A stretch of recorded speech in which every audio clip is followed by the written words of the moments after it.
Assalamualaikum warahmatullahi wabarakatuh. Saya Diana Dwi Cahaya dari 10 PPLG 2. Saya akan mempresentasikan tentang proses bisnis menyeluruh bidang PPLG. Saya akan memaparkan materi tentang perencanaan, pengembangan, pemasaran, K3LH, juga UI dan UX. Oke, yang pertama, di sini ada perencanaan. Perencanaan perangkat lunak adalah suatu proses yang bertujuan untuk mencari dan menentukan ide untuk rancangan model yang nantinya akan dibuat menggunakan teknik dan prinsip tertentu. Sedemikian hingga rancangan model tersebut dapat diwujudkan menjadi perangkat lunak. Beberapa prinsip perancangan menurut Davis yaitu: pertama, perancangan harus dapat ditelusuri sampai ke model analisis. Lalu yang kedua, perancangan dapat diperbaiki atau diubah tanpa merusak keseluruhan sistem. Lalu yang terakhir, perancangan harus dinilai kualitasnya pada saat perencanaan, bukan setelah sistem jadi, dengan kata lain siap diimplementasikan. Oke, selanjutnya ada tahapan perencanaan, yaitu yang pertama, menentukan bagaimana solusi untuk memenuhi kebutuhan yang sudah didefinisikan. Jadi, solusi untuk memenuhi kebutuhan klien. Lalu yang kedua ada memvalidasi solusi. Yang ketiga, mendekomposisi dan memodelkan solusi. Yang keempat, mendokumentasikan hasil rancangan pada dokumentasi deskripsi perancangan perangkat lunak atau software design description. Selanjutnya ada pengembangan. Pengembangan adalah proses di mana rancangan model yang sudah dibuat sebelumnya sesuai dengan kebutuhan pemakai diterjemahkan menjadi produk perangkat lunak melalui suatu rangkaian aktivitas tertentu. Nah, urutan pengembangan ini yang pertama yaitu rancangan model yang sudah ditentukan yaitu kebutuhan pemakai ini diproses melalui pengembangan rancangan model, lalu yang nantinya akan menjadi suatu produk perangkat lunak. Oke, selanjutnya tahapan pengembangan. Walaupun pelaksanaan proses pengembangan mungkin mempunyai ragam aktivitas yang berlainan, tetapi pada umumnya terdiri dari satu, penetapan baseline atau titik acuan tetap yang digunakan untuk tujuan perbandingan. Lalu yang kedua ada analisis dan perancangan sistem. Yang ketiga ada analisis kebutuhan dan perancangan perangkat lunak. Lalu penulisan program. Yang kelima pengujian. Yang keenam instalasi dan pengujian sistem. Lalu yang terakhir adalah penyerahan kepada pemakai. Lalu ada pemasaran.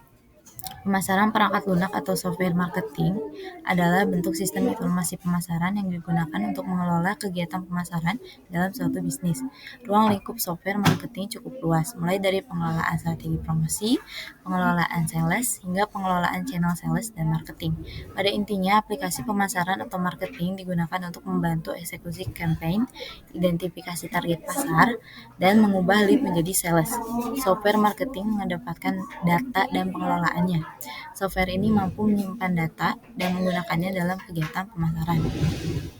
Manfaat marketing software adalah satu, memudahkan pengelolaan konsumen.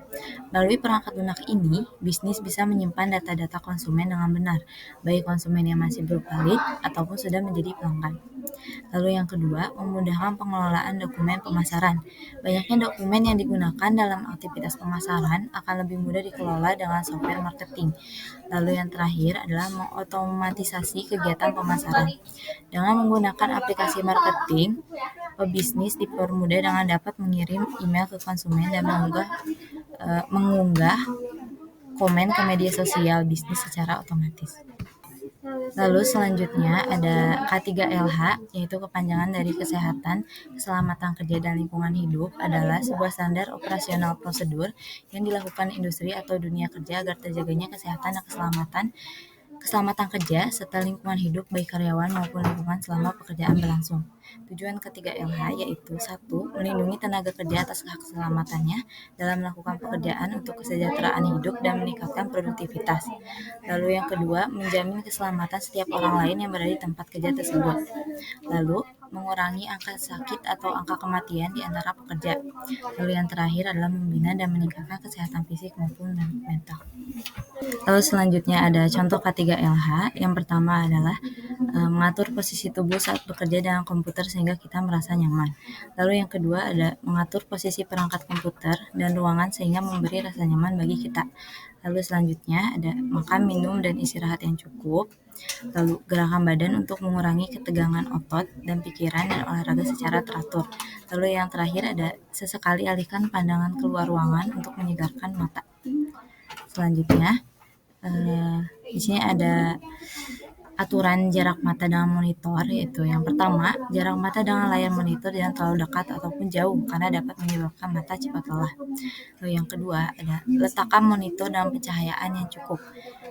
Yang cukup tuh maksudnya tidak terlalu terang dan gelap. Lalu atur posisi monitor agar tepat di depan mata dengan jarak ideal 40-70 cm. Lalu yang keempat, atur kecerahan layar monitor agar tidak terlalu terang atau redup karena dapat menyebabkan mata merah. Lalu yang terakhir adalah gunakan filter screen atau filter monitor untuk meredam radiasi. Selanjutnya, saya akan menjelaskan tentang UI dan UX.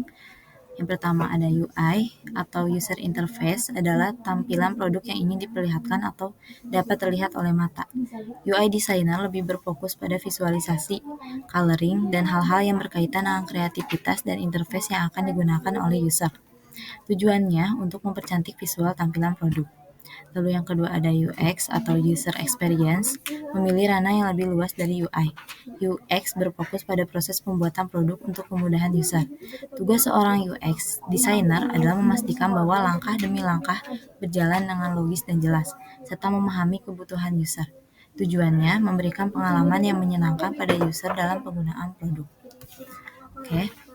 Mungkin segitu saja presentasi yang dapat saya sampaikan. Mohon maaf bila ada salah kata dan kata yang kurang dimengerti. Wassalamualaikum warahmatullahi wabarakatuh.